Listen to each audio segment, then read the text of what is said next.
Saya asli Panguragan, SD di SD 2 Panguragan Wetan.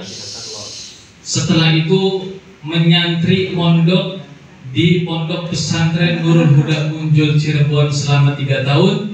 Setelah itu langsung aliyah di Darul Lughah wa Dakwah Bangil atau Pondok Dalwa Jatim Pasuruan, pimpinan asuhan Abu Yahya Zain Baharun, semoga senantiasa sehat panjang umur. Amin. Aliyah di situ, S1 di situ, dan S2 pun di situ. Balik langsung kawin, alhamdulillah.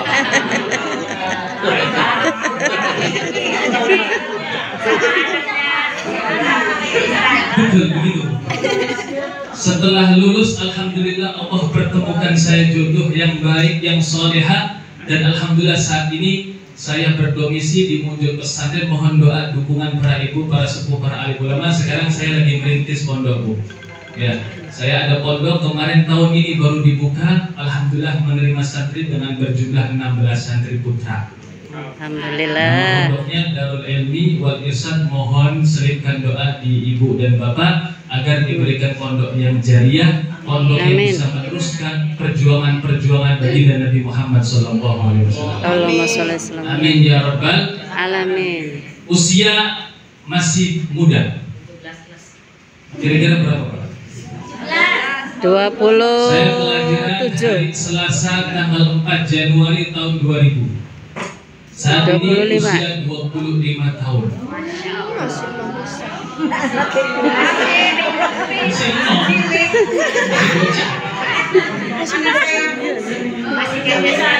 Alhamdulillah menikah tahun kemarin tanggal 23 Juni 2024, dan bulan lalu alhamdulillah lahir putra kami yang bernama Ahmad Zain Haddad, baru 1 bulan usianya.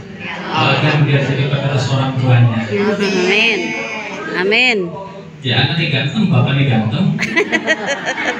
Shallallahu ala Nabi Muhammad. Allahumma sholli wa sallim. Untuk membuat suasana kita lebih semangat, mari kita membaca sholawat bersama-sama. Shallallahu ala Nabi Muhammad. Allahumma sholli wa sallim alaih. Salatullah salamullah ala Taha Rasulillah. Salatullah salamullah ala Yasin Habibillah. Hidup ini tak akan lama, dunia ini fata morgana.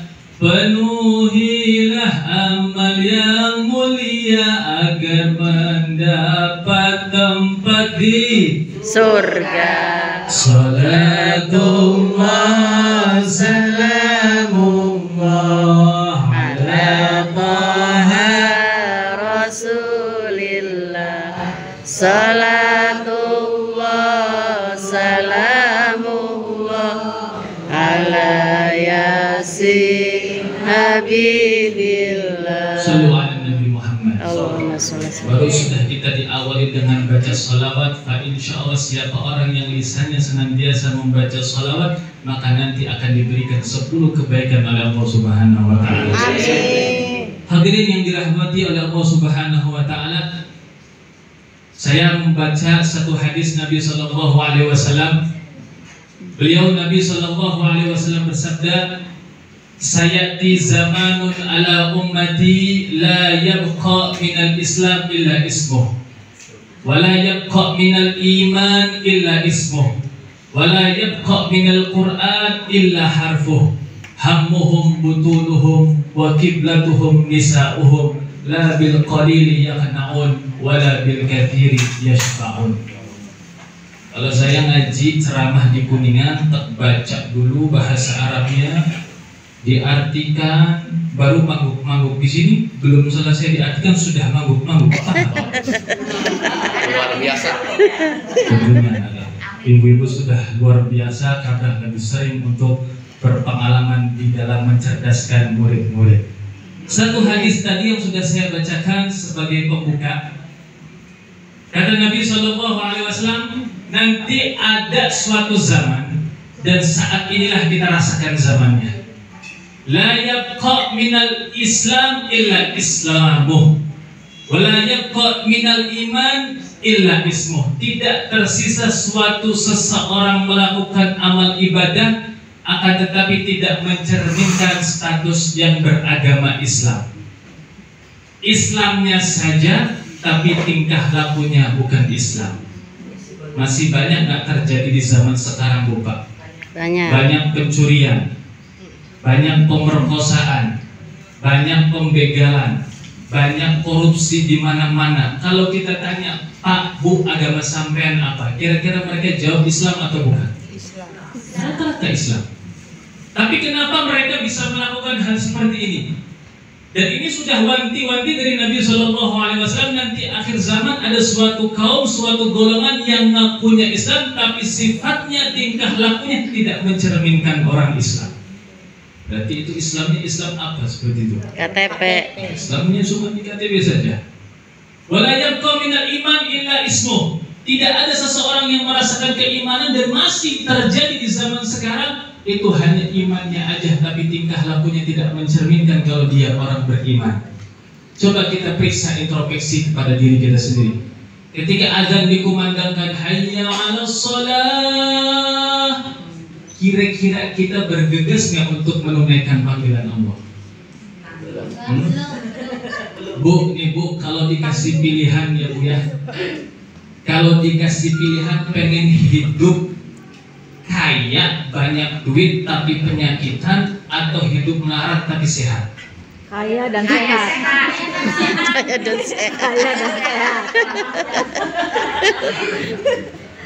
Kalau ibu dikasih pilihan hidup kaya tapi ada asam urat, ada kencing manis, ada diabetes, semuanya dia rangkut semua penyakit, tapi duitnya banyak, tapi pilih melarat tapi sehat, pilih mana? Aku sugi kaya sama sehat.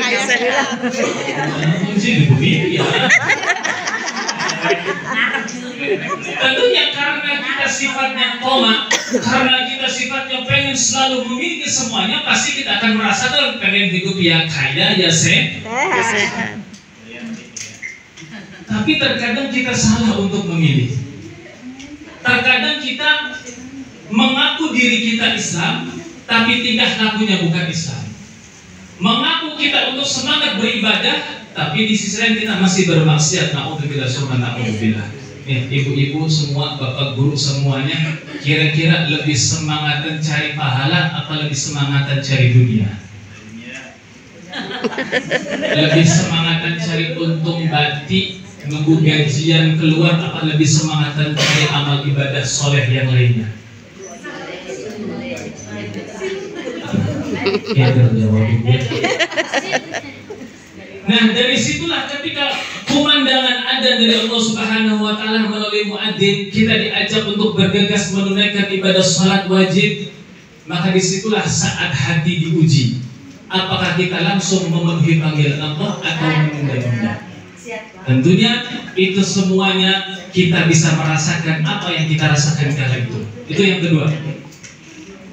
La yabqa minal Islam illa ismuh, wa la yabqa minal iman illa ismuh, wa la yabqa minal Quran illa harfuz. Zaman sekarang, Bu Pak, mohon maaf, banyak tidak ibu bapak punya Al-Quran di rumah.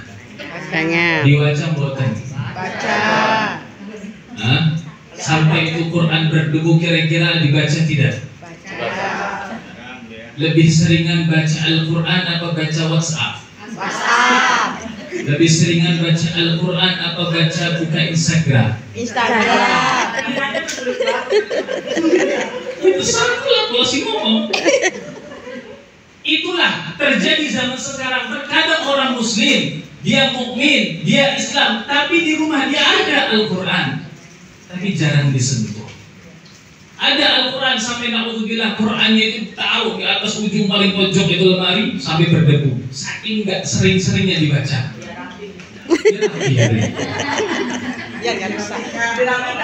Itu kan kita diawali dari diri kita dulu sebagai orang tua. Ya, harus buatan Bu Pak. Kita mengawali diri dulu dari orang tuanya, dari ibunya, dari bapaknya untuk ditiru supaya anak-anak kita pun ikut meniru hal yang baik. Makanya zaman sekarang itu mudah untuk memberikan contoh dan susah untuk dijadikan contoh. Memberikan contoh itu gampang, tapi untuk dijadikan contoh itu sangatlah susah.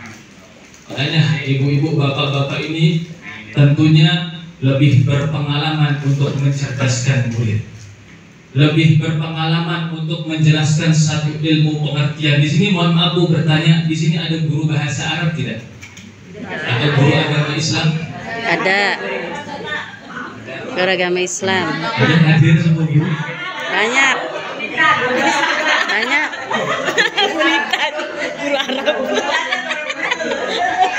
Jadi ibu bapak begini. Wanita guru Arab. Ketika saya ini jujur roha, ya jujur. Sekian banyak pengalaman saya dakwah, baik itu di Jawa maupun di luar Jawa. Itu baru kali ini saya berdiri dengan posisi yang entah mau ngomong apa di hadapan para alim ulama, para guru. Karena itu setiap hari menghadapi murid, betul. Setiap hari menghadapi siswa yang bermacam-macam karakter murid. Berarti seakan-akan saya ini ibarat bicara, peribahasanya itu seakan-akan engkau menggarami lautan. Saya berbicara di hadapan ibu guru, para alim ulama, mohon nanti bila mana ada kesalahan mohon dikoreksinya Bu Bayah. Karena tentunya ketika Al-Quran tadi sudah kita baca, disitulah akan memberikan pertolongan nanti di akhirat. Iqra'ul Al-Qur'ana fa innahu ya'ti yaumal qiyamah syafi'an li ashabi. Bacalah kalian yang namanya Al-Quran, maka insya Allah nanti Al-Quran itu akan menjadi penolong bagi pembacanya ketika di saat itu tidak ada pertolongan daripada pertolongannya Allah Subhanahu wa Ta'ala. Maka dimulai dari diri kita sebagai orang tua, paksalah anak kita, paksalah putra putri kita, didik kita untuk kenal terhadap Al-Quran, untuk cinta terhadap Al-Quran dan membaca Al-Quran. Alhamdulillah tadi para penampilan murid-murid itu sudah bagus membaca Al-Qurannya. Itulah yang kita harapkan supaya menjadi generasi yang soleh dan soleha insyaallah. Amin ya rabbal alamin. Sallu ala Nabi Muhammad. Allahumma sholli alaihi. Bu, sehat Bu? Alhamdulillah sehat. Ini paling jauh kira-kira dari mana Bapak Ibu ini? Dari Sibulan, Kuningan. Ada yang dari Kuningan? Ada saya. Ibu Indramayu Pak, Indramayu. Ada yang sudah punya cucu? Saya. Saya bangga.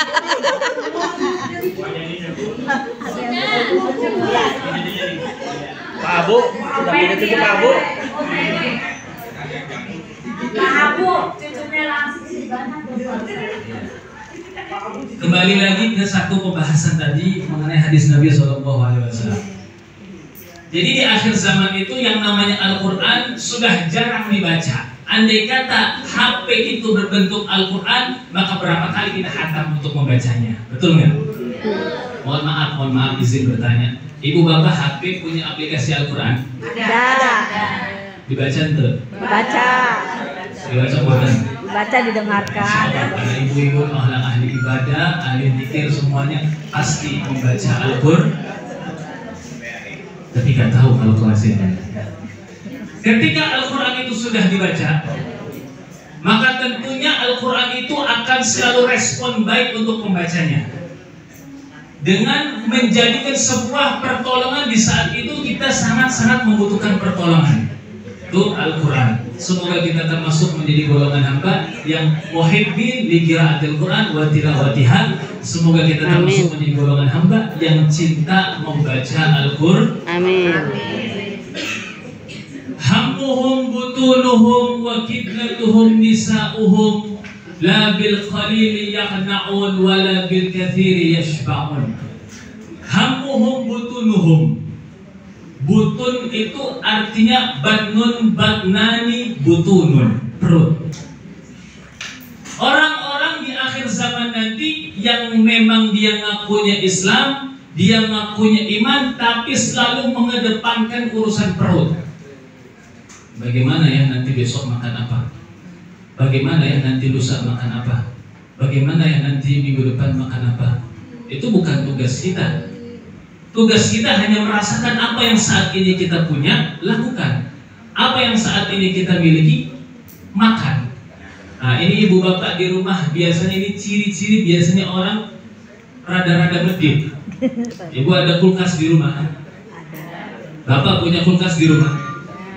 Hari Rabu ibu masak satu masakan. Kalau sudah masakan itu tidak habis, kira-kira sisa masakan dikasih ke tetangga atau dimasukkan ke kulkas? Jangan dulu jangan. Kalau sekarang itu makanan selalu kita upgrade, masukkan ke kulkas, diingat masukkan ke kulkas, diingat sampai jatah seorang tetangga nggak mendapatkan.